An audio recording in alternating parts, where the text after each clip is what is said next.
नमस्कार, मैं हूं आपके साथ अनुष्का राय और आप देख रहे हैं एस न्यूज 24। आइए अब बढ़ते हैं आज की खास खबरों की ओर।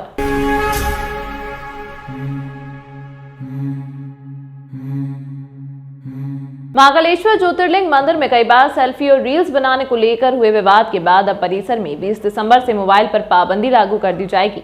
इसके लिए मंदिर के 3 प्रवेश द्वार, मानसरोवर प्रशासनिक कार्यालय के सामने और गेट नंबर 4 पर क्लॉक रूम बनाए गए हैं, जिसमें मोबाइल रखने के बाद श्रद्धालुओं को प्रवेश मिलेगा।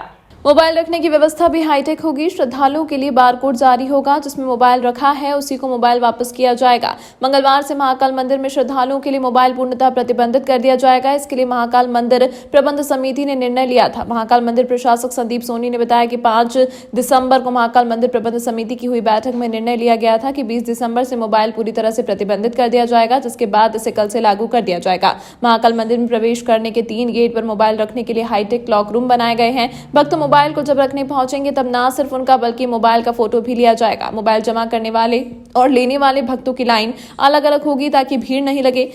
जानिए क्या व्यवस्था रहेगी। मोबाइल लेकर आने वाले भक्तों के लिए मंदिर प्रशासक संदीप सोनी ने बताया कि मंदिर के 3 मुख्य द्वार से एंट्री करने वाले श्रद्धालुओं को मोबाइल क्लॉक में रखना होगा। इसके लिए श्रद्धालु अगर अपने परिवार के साथ आया है और सभी के पास मोबाइल है तो उन्हें एक साथ ट्रे में रखकर फोटो लिया जाएगा, जिसके बाद मोबाइल धारक किसी को वहां लगे कैमरे से फोटो करवाना होगा। फोटो लेते ही एक क्यूआर कोड जनरेट हो जाएगा, जिसके बाद श्रद्धालु को क्यूआर कोड वाला टोकन का प्रिंट दिया जाएगा, जिसमें उनके द्वारा दिए गए मोबाइल और खुद का फोटो सहित क्यूआर कोड प्रिंट होकर आ जाएगा। इस प्रकार के विषय विवाद आ रहे थे, जिसमें कि रील्स बनाने के लिए कुछ फिल्मी गानों का प्रयोग करते हुए मोबाइल पर न केवल आम दर्शक बल्कि कुछ कर्मचारी भी पाए गए थे और निश्चित रूप से वो चीज़ें विवाद का विषय बनी थी। प्लस सुरक्षा से संबंधित भी कई बार आपत्तियां इन सब चीज़ों को लेकर उठ चुकी हैं।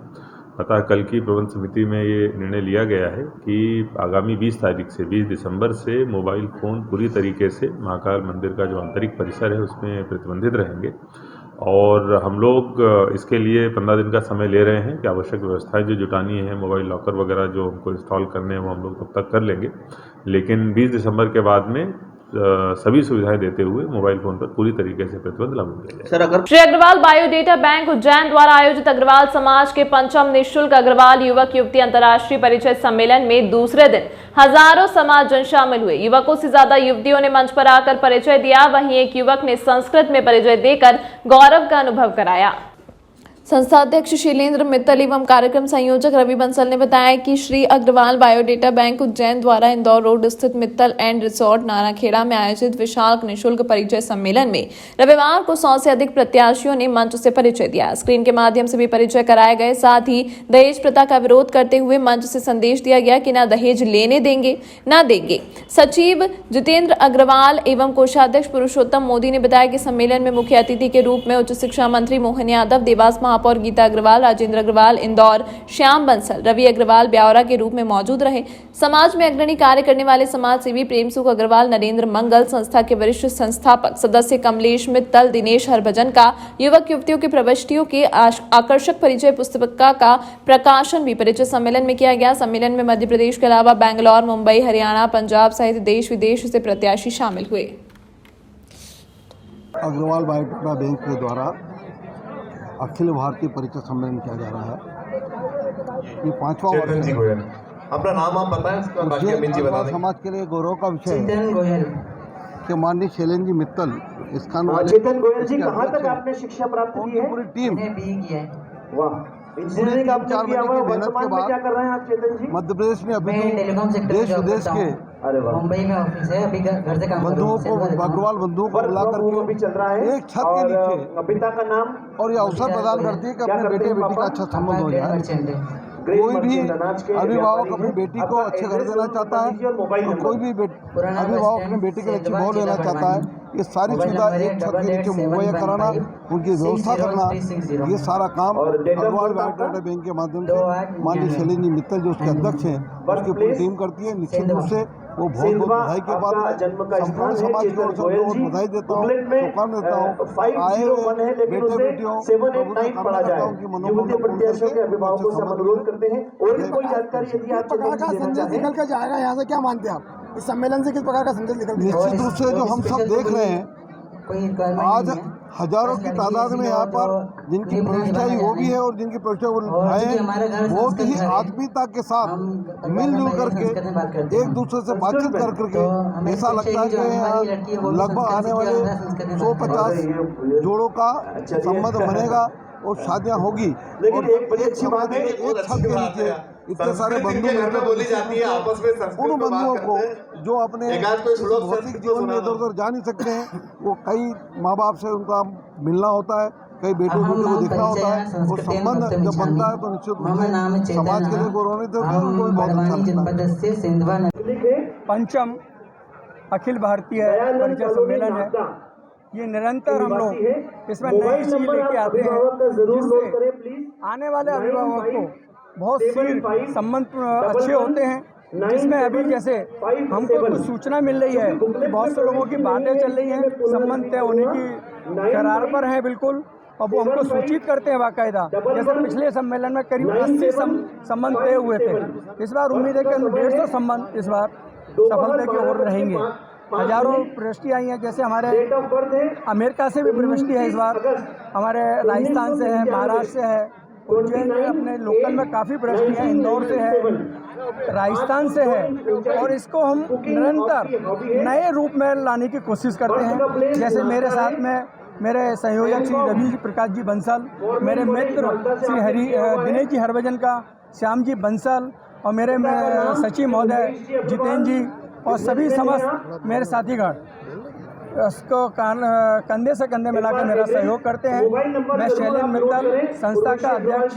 आपका नाम? शैलेंद्र मित्तल। 6 राज्यों की दिव्यांग क्रिकेट प्रतियोगिता में आंध्र प्रदेश को हराकर विजय हुई मध्य प्रदेश की टीम के खिलाड़ियों ने महाकाल मंदिर पहुंचकर बाबा महाकाल के चरणों में ट्रॉफी समर्पित की। प्रदेश की राजधानी भोपाल में 6 राज्यों की दिव्यांग क्रिकेट प्रतियोगिता आयोजित हुई।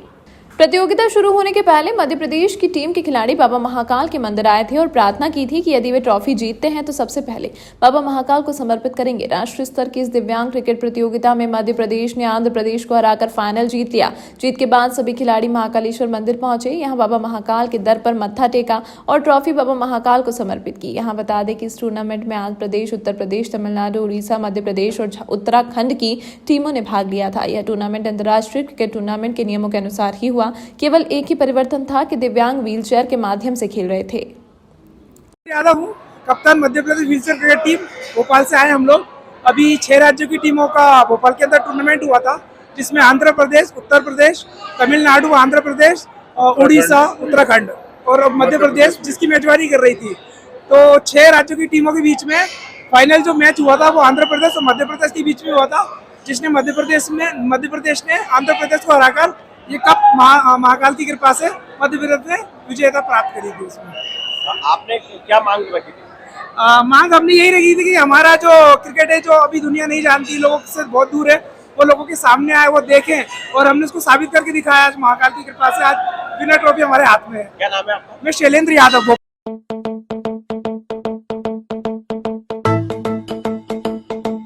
रुको भक्त।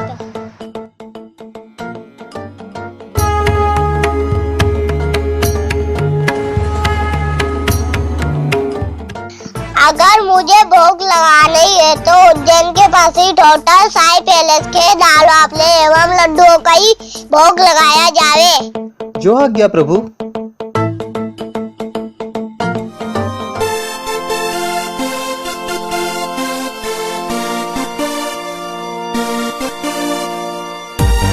भक्त और भगवान की पहली पसंद उज्जैन के प्रसिद्ध होटल साई पैलेस के दाल बाफले एवं लड्डू, जो देते हैं आपको एक ऐसा स्वाद जो आपको रहे हर पल याद।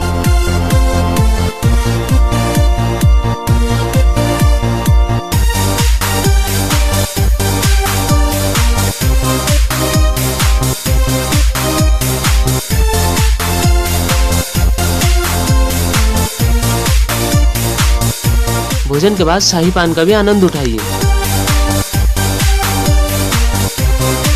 होटल केसर लक्ष्मी के पास महाकाल चौराहा उज्जैन। हमारी अन्य शाखाएं राजकुमार होटल के पास फ्रीगंज उज्जैन एवं Sundarban Dani Mangala road Ujjain. Phone number 07344061888।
मेरे किए हुए काम को कोई काट दे तो उसे नगद इनाम। गृह कलेश, कर्ज मुक्ति, प्रेम विवाह, जादू टोना या करनी, पति पत्नी में अनबन, सौतन या दुश्मन से छुटकारा, विदेश यात्रा में रुकावट, संतान प्राप्ति, फिल्मों में प्रवेश, कोर्ट कचहरी जैसी समस्याओं का समाधान। मध्य प्रदेश विधानसभा अध्यक्ष गिरीश गौतम रविवार को महाकाल मंदिर पहुंचे। वे सब परिवार बाबा महाकाल के दर पर पहुंचे।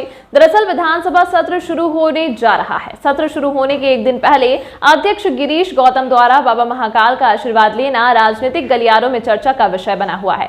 यहाँ मंदिर के पंडित रूपम शर्मा ने पूजन अर्चन करवाया। दरअसल वीआईपी प्रोटोकॉल के तहत यहाँ शुल्क जमा किया गया और गर्भगृह में पूजन अर्चन किया। खास बात तो यह है कि गिरीश गौतम विधानसभा सत्र शुरू होने से पहले बाबा महाकाल का आशीर्वाद लेना नहीं भूलते हैं, इसीलिए वे प्रत्येक विधानसभा सत्र के पहले यहाँ जरूर आते हैं।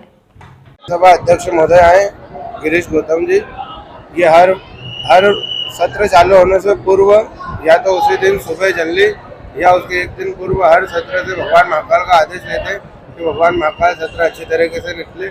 वो सत्र का आदेश लेने आते हैं कि भगवान महाकाल आदेश दो कि सत्र अच्छी तरीके से निकले। क्या नाम है आपका? पंडित रूपम शर्मा। हो जाए विधानसभा सत्र के एक दिन पूर्व या उसी दिन मैं आकर के महाकाल का आदेश लेता हूं विधानसभा संचालन का। मैंने आया, पूजा अर्चना की, उनसे आशीर्वाद मांगा, उनका आदेश लिया कि कल से जाकर के सत्र की शुरुआत कर सकें।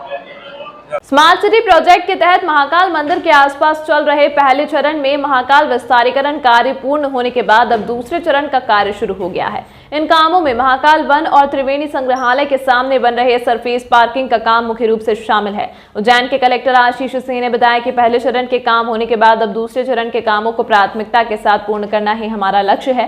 निर्माण कार्य शुरू होने से पहले यहाँ आसपास के बचे मकानों के अतिक्रमण हटाने का कार्य चल रहा है। त्रिवेणी संग्रहालय के सामने बन रही सरफेस पार्किंग में वर्तमान में 450 गाड़ियां रखने की व्यवस्था की गई है। इसकी क्षमता बढ़ाकर 1000 वाहन की जाना है। इसके लिए पार्किंग के आसपास अन्य मकानों को अधिग्रहित करने की प्रक्रिया चल रही है। पार्किंग के लिए श्री महाकाल महालोक का जो सेकेंड फेज है उसमें हमने विशेष ध्यान दिया है। अगर हम लोग देखें कि हरी फाटक के पास में जो एक ज़मीन है उस पर लगभग 600 गाड़ियों की पार्किंग हमारे द्वारा बनाई जा रही है, उसका काम भी चालू कर दिया गया है।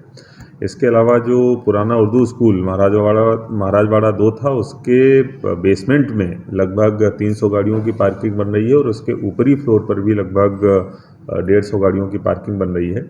इसके अलावा जो अभी हमारी 450 गाड़ियों की पार्किंग है त्रिवेणी संग्रहालय के पास में, उसका और विस्तार करते हुए उसको 1000 गाड़ियों की पार्किंग में कन्वर्ट करने का हमारा प्लान है। तो कुल मिला के कम से कम 2 से 2500 के बीच में हमारी एक समय गाड़ियां पार्क हो सकें, इस प्लान पे हम लोग काम करने वाले हैं, जो सेकेंड फेज के बाद में पूरा हो जाएगा। सर, साल के अंत दिनों में छुट्टियां आ रही हैं, बड़े दिनों में महाकाल मंदिर की 31 दिसंबर को निकलने वाली विशाल वाहन रैली को लेकर बैरवा समाज की भव्य बैठक आज संत बालीनाथ मंदिर पर आयोजित की गई, जिसमें महापौर सहित कई वरिष्ठ समाज सेवी, युवा, बुजुर्ग, महिलाएं शामिल हुए और महत्वपूर्ण विषय पर चर्चा की गई। रैली में समाज को नई दिशा देने की बात हुई। प्रतिवर्ष निकलने वाली बेरवा समाज की वाहन रैली इस बार भव्य रूप लेगी। संत बालीनाथ मंदिर पर आज बेरवा समाज की एक भव्य बैठक आयोजित की गई, जिसमें 31 दिसंबर को निकलने वाली वाहन रैली के लिए सभी समाजजनों ने अपने अपने सुझाव दिए। 2 वर्षों से छोटे स्वरूप में कोरोना काल के कारण रैली निकाली जा रही थी, परंतु इस बार एक भव्य रूप रैली को दिया जाएगा, जिसमें समाज बढ़ चढ़कर हिस्सा लेगा। बैठक में पूर्व महापौर मदन लाल, पूर्व महापौर मीना जोनवाल, वर्तमान महापौर मुकेश टटवाल, वरिष्ठ समाज सेवी राजेश जरवाल सहित कई समाज की महिलाएं व पुरुष युवा शामिल हुए। मीडिया से चर्चा में सुरेंद्र मेहर ने बताया कि बैठक में कई महत्वपूर्ण विषय पर चर्चा हुई, जिसमें सभी वरिष्ठों ने अपने अपने सुझाव दिए। समाज को एक मंच पर लाने का प्रयास किया गया। 3 दिवसीय कार्यक्रम में भजन संध्या, वरिष्ठ का सम्मान एवं वाहन रैली के साथ 1 तारीख को संत बालीनाथ प्रतिमा पर भव्य आरती का आयोजन कर समापन किया जाएगा। इस बार भी आयोजन बड़ी ही हर्षोल्लास के साथ मनाया जाएगा, जिसकी तैयारियां आज से ही शुरू की जा रही हैं। सभी चौराहों को लाइटिंग, विद्युत साज सज्जा से सजाया जा रहा है। जगह जगह होर्डिंग बैनर लगाए जा रहे हैं। 31 दिसंबर बेरवा स्थापना दिवस को लेकर पिछले कई वर्षों से हर्षोल्लास से कार्यक्रम किए जाते हैं, जिसमें 3 दिवसीय कार्यक्रम होते हैं। हमारे समाज का एक बहुत बड़ा हिस्सा है, लगभग 24 मोहल्ले के लोग बैठक में तय करते हैं, जिसमें वरिष्ठ जन, समाज जन, मातृशक्ति सभी उपस्थित होती हैं।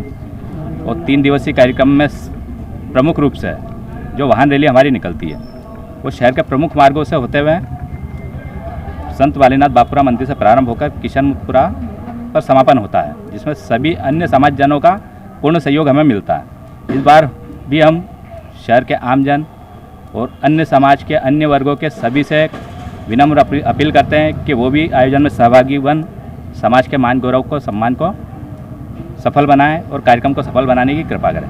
किस तरह से कोई हर बार रैली में कुछ ना कुछ संदेश दिया जाता है, इस बार भी कोई ऐसा संदेश दिया जा रहा है? बिल्कुल, बेटी बचाओ बेटी पढ़ाओ, जिस प्रकार हमारे शिवराज जी चौहान जी ने अभी मुख्यमंत्री कन्यादान योजना का एक बड़ा आयोजन करने वाले हैं, उसको लेकर एक संदेश हम रैली के माध्यम से देने वाले हैं।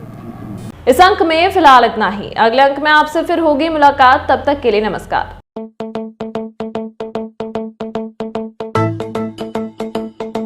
रुको भक्त,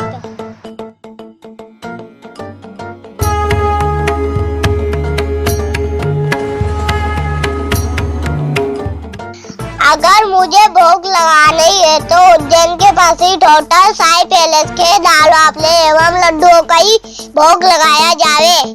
जो आज्ञा प्रभु।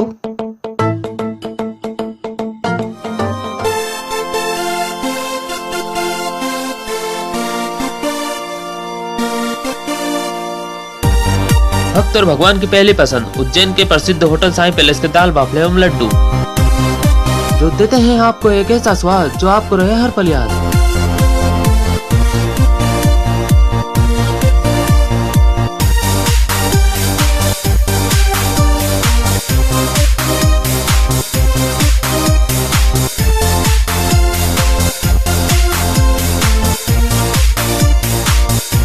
भोजन के बाद शाही पान का भी आनंद उठाइए। होटल केसर लक्ष्मी के पास महाकाल चौराहा उज्जैन। हमारी अन्य शाखाएं राजकुमार होटल के पास फ्रीगंज उज्जैन एवं Sundarban Dhani Mangla road Ujjain. Phone number 07344061888।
मेरे किए हुए काम को कोई काट दे तो उसे नगद इनाम। गृह कलेश, कर्ज मुक्ति, प्रेम विवाह, जादू टोना या करनी, पति पत्नी में अनबन, सौतन या दुश्मन से छुटकारा, विदेश यात्रा में रुकावट, संतान प्राप्ति, फिल्मों में प्रवेश, कोर्ट कचहरी जैसी समस्याओं का समाधान